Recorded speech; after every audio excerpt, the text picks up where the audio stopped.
Study IQ IAS, अब तैयारी हुई affordable. History of Congress. Welcome to study IQ IAS।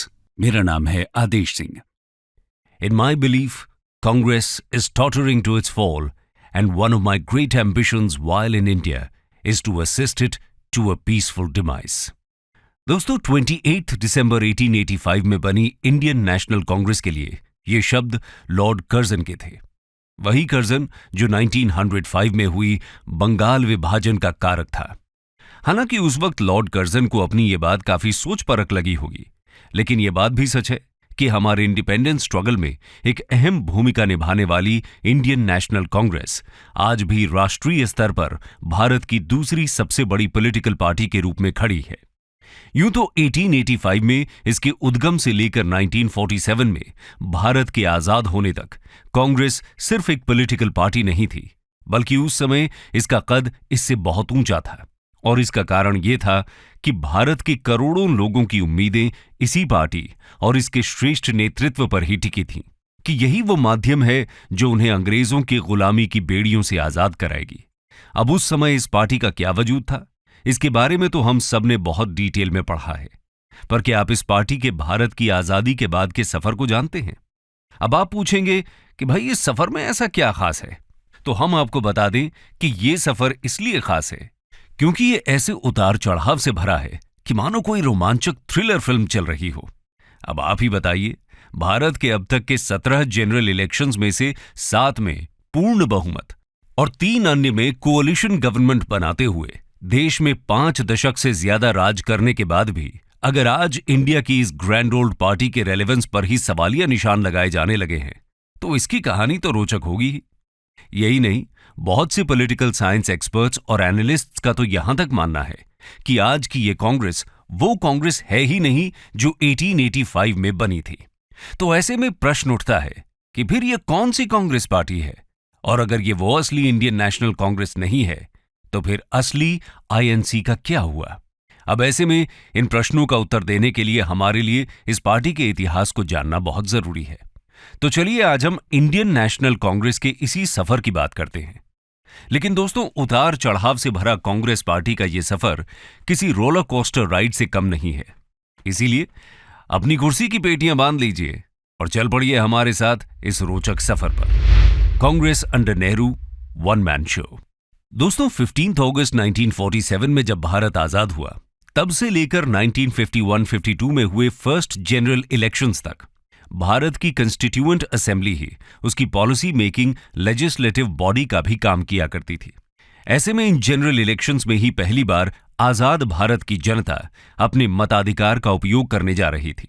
साथ ही ये इलेक्शंस एक प्योरली पॉलिटिकल पार्टी के रूप में इंडियन नेशनल कांग्रेस का भी पहला ही इलेक्शन था। लेकिन इस इलेक्शन में खड़ी होने वाली वो अकेली पार्टी नहीं थी, बल्कि कुल 53 पॉलिटिकल पार्टीज, जिनमें 14 नेशनल पार्टीज भी थी, इस चुनाव में शिरकत करने वाली थी।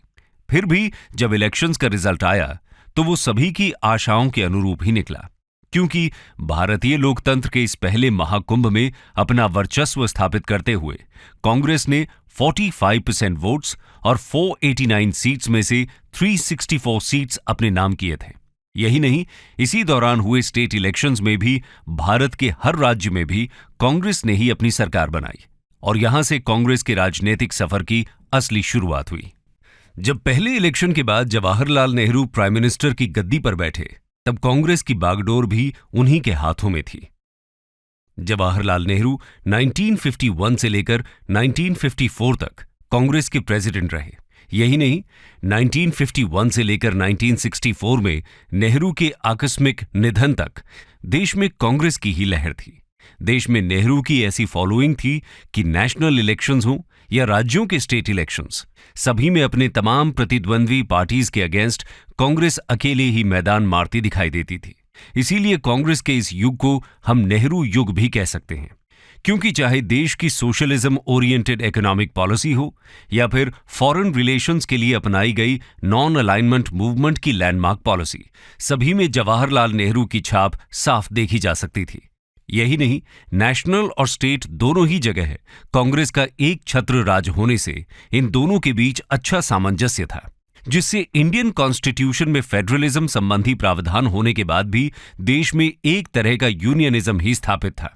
लेकिन इसी बीच 1962 में चाइना के हाथों हार के बाद अचानक कांग्रेस और नेहरू की पॉपुलैरिटी में एक गिरावट दर्ज की गई और इसे भांपते हुए 1963 में जवाहरलाल नेहरू ने मद्रास स्टेट के चीफ मिनिस्टर के कामराज की पोटेंशियल पर भरोसा करते हुए कांग्रेस की प्रेसिडेंटशिप उन्हें सौंप दी। जवाहरलाल नेहरू का मानना था कि इस घड़ी में एक वो ही हैं जो कांग्रेस को रिवाइटलाइज कर सकते हैं। उसी समय कामराज ने इसके लिए कामराज प्लान प्रपोज किया, जिसमें उन्होंने सजेस्ट किया कि कांग्रेस पार्टी के 6 चीफ मिनिस्टर्स और 6 सीनियर कैबिनेट मिनिस्टर्स को अपने पदों से रिजाइन देकर पार्टी वर्क पर ध्यान देना चाहिए। उनका मत था कि ऐसा करने से जनता में एक अच्छा संदेश जाएगा और साथ ही पार्टी कार्यकर्ताओं का उत्साह भी बढ़ेगा। लेकिन इसी बीच 1964 में जवाहरलाल नेहरू का दिल का दौरा पड़ने से निधन हो गया और इस घटना के साथ ही कांग्रेस में भी बिखराव के चिन्ह दिखाई देने लगे। इसके चलते उसमें इंटरनल पॉलिटिक्स हावी होती साफ देखी जा सकती थी।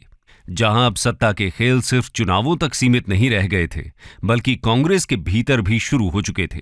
तो आइए हम कांग्रेस के इस दौर के बारे में भी जान लेते हैं। State of turmoil. Nehru ji के आकस्मिक निधन के बाद सबसे बड़ा प्रश्न यही था कि अब भारत का अगला प्रधानमंत्री कौन होगा। और इसी प्रश्न के साथ भारतीय राजनीति के सेंट्रल स्टेज पर 2 अलग अलग दौड़ एक साथ शुरू हो चुकी थीं। जहां एक ओर नेहरू जी की खाली प्रधानमंत्री की कुर्सी के लिए एक स्पर्धा चल रही थी, वहीं दूसरी ओर कांग्रेस के अंदर ही कांग्रेस पार्टी पर अपनी पकड़ मजबूत करने के लिए भी खींचतान शुरू हो गई थी। ऐसे में प्रधानमंत्री की कुर्सी के लिए 2 दावेदारों के नाम सामने आए। एक थे मोरारजी देसाई और दूसरे थे लाल बहादुर शास्त्री। हालांकि इस सबके बीच गुलजारी लाल नंदा को इंटरिम प्राइम मिनिस्टर बना दिया गया था, लेकिन इस कॉन्टेस्ट के असल विजेता रहे के कामराज। ये कामराज का ही पॉलिटिकल एक्यूमेन था कि उन्होंने मोरारजी देसाई जैसे वेल कनेक्टेड और सीनियर लीडर के सामने लाल बहादुर शास्त्री जैसे पॉलिटिकली ब्लंट और गुटबाजी से दूर रहने वाले लीडर को प्रधानमंत्री की कुर्सी पर स्थापित कर दिया। ऐसे में शास्त्री के रूप में देश को एक नया प्रधानमंत्री तो मिला ही, कांग्रेस के भीतर के कामराज भी किंग मेकर बनकर उभरे। इसलिए कांग्रेस के इस युग को पॉलिटिकल टर्मोइल का युग कहें या फिर कामराज का, ये फैसला करना थोड़ा मुश्किल है। पर जो भी हो, थोड़ी देर के लिए पटरी से उतरती कांग्रेस फिर से वापस पटरी पर आ चुकी थी। इसी बीच 1965 में पाकिस्तान को शिकस्त देने और जय जवान जय किसान के अपने नारे से मशहूर शास्त्री अब भारतीयों के दिल में अपने लिए जगह बनाने लगे थे। लोग उनमें एक सिंपल, ऑनेस्ट और हार्डवर्किंग प्राइम मिनिस्टर देख रहे थे।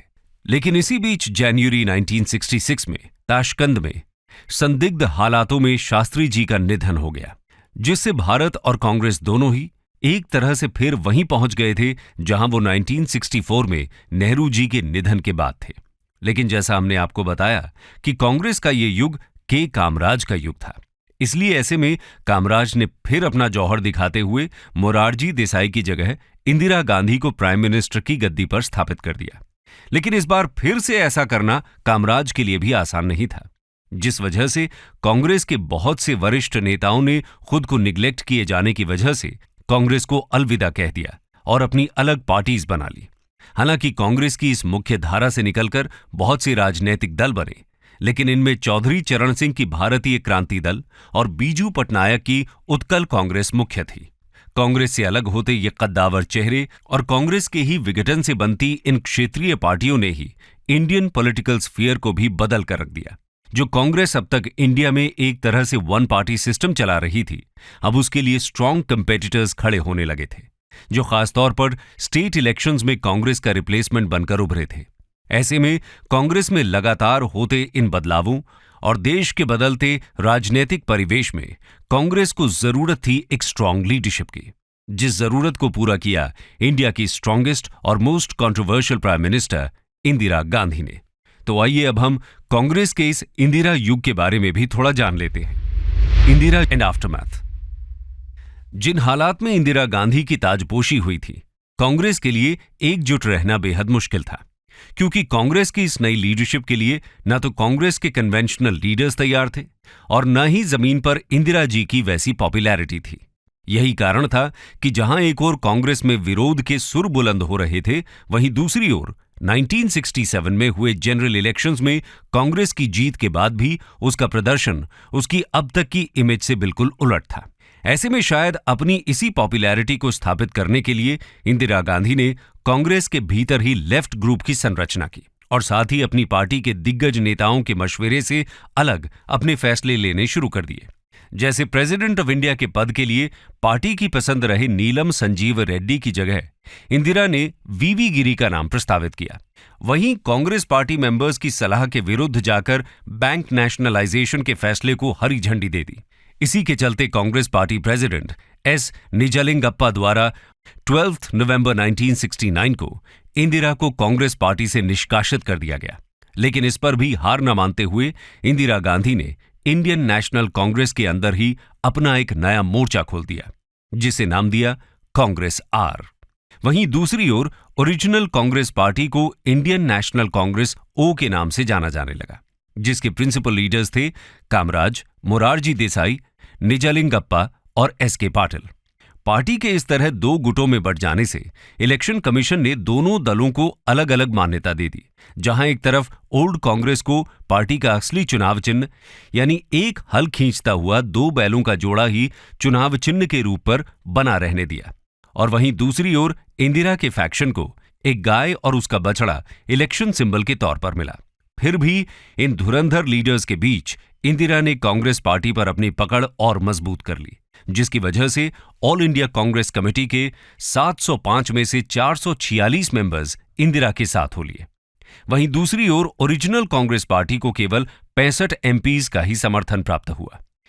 ऐसे में लोगों को यह विश्वास हो गया कि इंदिरा गांधी ही कांग्रेस की असली उत्तराधिकारी हैं और उन्हीं की पार्टी असली कांग्रेस है। इसी बीच इंदिरा गांधी के गरीबी हटाओ जैसे पॉपुलिस्टिक और ग्रीन रेवोल्यूशन जैसे प्रोग्रेसिव फैसलों की वजह से जनता में इंदिरा गांधी की पॉपुलैरिटी बढ़ी और उनकी कांग्रेस ने 1971 के मिड टर्म इलेक्शंस में लैंडस्लाइड विक्ट्री हासिल की। पर इस कहानी में अगला मोड़ आया 12 जून 1975 को। इलाहाबाद हाईकोर्ट ने इंदिरा गांधी के लोकसभा इलेक्शन को इलेक्टोरल मैलप्रैक्टिस के आरोप में इनवैलिड घोषित कर दिया, जिससे कांग्रेस के भीतर और बाहर दोनों ही जगह इंदिरा गांधी के रेजिग्नेशन की मांग उठाई जाने लगी। लेकिन इंदिरा गांधी ने ये मांग दरकिनार करते हुए सुप्रीम कोर्ट में अपील दायर कर दी। साथ ही इस मामले को लेकर अपना विरोध बढ़ता देख इंदिरा गांधी ने भारतीय लोकतंत्र का सबसे विवादास्पद फैसला ले लिया, जिसमें पीएम इंदिरा गांधी के ही रिकमेंडेशन पर प्रेसिडेंट फखरुद्दीन अली अहमद ने आर्टिकल 352 के अंतर्गत 25 जून 1975 को नेशनल इमरजेंसी डिक्लेयर कर दी। लगभग 21 महीने चली इस नेशनल इमरजेंसी में सभी विरोधी पार्टीज के लीडर्स को बिना उचित सुनवाई जेल में डाल दिया गया।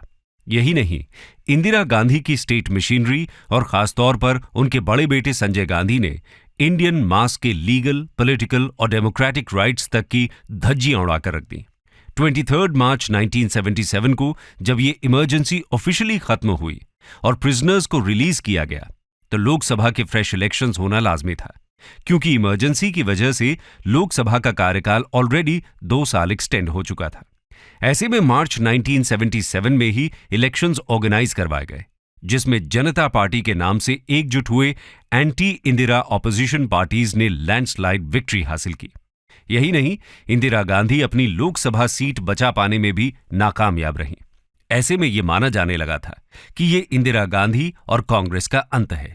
लेकिन इसी बीच जनवरी 1978 में इंदिरा गांधी अपने सहयोगियों के साथ मिलकर कांग्रेस से अलग हो गईं और उन्होंने एक नई ऑपोजिशन पार्टी बनाई, जिसका नाम कांग्रेस आई रखा गया। इस नाम में आई फॉर इंदिरा को सिग्निफाई करता था, जो 1996 तक कांग्रेस पार्टी के नाम से जुड़ा रहा। कांग्रेस के इस नए मेकओवर ने मानो उसमें नई जान फूंक दी, क्योंकि जनता गवर्नमेंट के सरकार गिर जाने से 1980 में कराए गए जनरल इलेक्शंस में इंदिरा गांधी की इस कांग्रेस आई ने लैंडस्लाइड विक्ट्री अपने नाम की और इसी के साथ ही इंदिरा फिर प्रधानमंत्री की कुर्सी पर जा बैठी। वहीं 1984 के जनरल इलेक्शंस में इलेक्शन कमीशन ने भी ये डिक्लेयर कर दिया कि ये इंदिरा की कांग्रेस आई ही असल कांग्रेस मानी जाएगी। लेकिन इसी साल इंदिरा की नृशंस हत्या ने पूरे देश को झकझोर कर रख दिया। ऐसे में अनाथ हो चुकी कांग्रेस और प्रधानमंत्री की कुर्सी को एक बार फिर नेतृत्व की जरूरत थी, जिसे पूरा किया इंदिरा गांधी के पुत्र राजीव गांधी ने। लेकिन इन दोनों गद्दियों को young and inexperienced Rajiv Gandhi को सौंपने के साथ ही कांग्रेस के भविष्य को लेकर यह बात भी स्पष्ट हो गई कि अब ये वो कांग्रेस नहीं है जो 1885 में बनी थी, बल्कि ये इंदिरा गांधी की कांग्रेस है, जिसमें अब वंशवाद का बोलबाला रहेगा और इसे उनके पुत्र आगे बढ़ाएंगे। पर इंदिरा की हत्या से स्तब्ध पूरे देश ने कांग्रेस और उसके नए उत्तराधिकारी को अपने सर आंखों पर बिठाया और यहां से ऐसा लगा कि अब कांग्रेस का ये वर्चस्व ऐसे ही कायम रहेगा। लेकिन लगभग यहीं से कांग्रेस की राह कठिन होनी शुरू हो गई थी। The phase of fierce competition and rise of coalition government. Mid 1980s आते आते भारत का राजनीतिक मंच परिपक्व हो चुका था। कांग्रेस पार्टी से टूटकर बने बहुत से क्षेत्रीय दल अब मजबूत हो चुके थे। यही नहीं, इमरजेंसी, जेपी आंदोलन और जनता गवर्नमेंट के फलस्वरूप बहुत सी नई पार्टीज भी अब दिन प दिन जन्म लेने लगी थी। ऐसे में नेशनल पॉलिटिक्स हो या स्टेट इलेक्शंस, कांग्रेस को कड़ी प्रतिस्पर्धा मिलने लगी थी। इस समय कांग्रेस के सामने सबसे बड़ा प्रतिद्वंद्वी था जनता दल, जो जनता पार्टी, लोकदल, जनमोर्चा और इंडियन नेशनल कांग्रेस से मिलकर बनी थी। ये दल नेशनल लेवल पर अकेले तो कांग्रेस को सीधी टक्कर देने में सक्षम नहीं थे, लेकिन एक दूसरे से गठजोड़ करके इन्होंने कई बार कांग्रेस का तख्ता पलट किया, जिसके चलते लेट 1989 से 1999 तक भारत ने कई प्रधानमंत्री और कांग्रेस ने कई नए पुराने प्रतिद्वंद्वी देखे। साथ ही इसी बीच कांग्रेस का भविष्य समझ जाने वाले राजीव गांधी की 1992 में हत्या कर दी गई। ऐसे में कांग्रेस की बागडोर भी कई हाथों में गई, जिससे कांग्रेस के गिरते वर्चस्व को साफ देखा जा सकता था। लेकिन कांग्रेस में इस उठापटक के फेज को खत्म होते होते भारत की नई सबसे बड़ी पार्टी बीजेपी का उदय हो चुका था, जो अब नेशनल डेमोक्रेटिक अलायंस के रूप में इन सभी छोटे छोटे दलों का नेतृत्व करने की क्षमता रखती थी। वहीं दूसरी ओर 1996 में कांग्रेस आई ने भी अपने इंदिरा गांधी के समय जुड़े इस आय को अपने नाम से अलग कर दिया और फिर से केवल इंडियन नेशनल कांग्रेस के नाम से जानी जाने लगी। ऐसे में इस नई कांग्रेस ने भी अपनी गिरती पॉपुलैरिटी और बदलते हालातों से समझौता करते हुए गठजोड़ की पॉलिटिक्स शुरू कर दी। तो चलिए अब हम कांग्रेस के इस आखिरी और करंट फेज को भी करीब से जान लेते हैं। The downfall. दोस्तों, मिड 1990s से ही देश के राजनीतिक मंच पर कांग्रेस का वर्चस्व गिरने लगा था। एक सक्षम नेतृत्व की कमी, अपनी गवर्नेंस के दौरान लगे भ्रष्टाचार के आरोप और देश की परिपक्व होती राजनीति में कांग्रेस अपनी जमीन तलाश पाने में स्ट्रगल कर रही थी। इसी बीच जब 1998 में राजीव गांधी की पत्नी श्रीमती सोनिया गांधी को उनके विदेशी बैकग्राउंड और राजनीतिक समझ न होने के बावजूद कांग्रेस प्रेसिडेंट बनाया गया, तो इस पार्टी के डायनेस्टिक पॉलिटिक्स पर मोहर लग गई और तब से लगभग 25 साल बीत जाने के बाद भी कांग्रेस की डोर मुख्यतः सोनिया गांधी के ही हाथों में रही, जिसे बीच बीच में उनके पुत्र श्री राहुल गांधी को भी सौंप दिया जाता है। लेकिन यहां समझने वाली बात यह भी है कि ये पार्टी वो 1885 की इंडियन नेशनल कांग्रेस नहीं है, बल्कि इंदिरा गांधी द्वारा बनाई गई कांग्रेस आई का ही रूपांतरण है। ऐसे में इसका एक परिवार के इर्द गिर्द घूमना समझना मुश्किल नहीं है। हालांकि ये बात सही है कि 1998 के बाद भी कांग्रेस ने 2 कंसेक्यूटिव टर्म्स में देश पर शासन चलाया, लेकिन ये शासन भी यूपीए यानी यूनाइटेड प्रोग्रेसिव अलायंस के नाम से गठजोड़ से ही संभव हो पाया था। उस पर भी इस सरकार को रिमोट कंट्रोल की सरकार कहा जाता था, जिसका कंट्रोल कांग्रेस प्रेसिडेंट के हाथ में था। यही नहीं, अगर हम आज की स्थिति में भी देखें तो कांग्रेस अपने सर्वाइवल के लिए स्ट्रगल करती दिखाई दे रही है। बीते 2 दशक में नेशनल लेवल पॉलिटिक्स में 1980 में जन्मी बीजेपी और स्टेट लेवल पर बीजेपी और उसके बाद जन्मे बहुत से राजनीतिक दल कांग्रेस से उसकी जमीन खींच चुके हैं, और इसका कारण अब भी वही है जो लगभग 2.5 दशक पहले था, यानी सक्षम नेतृत्व की कमी और डायनेस्टिक पॉलिटिक्स। यही वजह है कि धीरे धीरे न केवल जनता इस पार्टी से डिटैच्ड होती जा रही है, बल्कि इस पार्टी के ही शीर्ष नेतृत्व एक एक करके इसका साथ छोड़ते चले जा रहे हैं। पर फिर भी ये बात सोच का विषय है कि इस देश को 6 प्रधानमंत्री देने के बाद भी आज ये पार्टी केवल 2 राज्यों में ही अपने बल पर सरकार बनाने में सक्षम हो पाई है। स्टडी IQ IAS, अब तैयारी हुई अफोर्डेबल।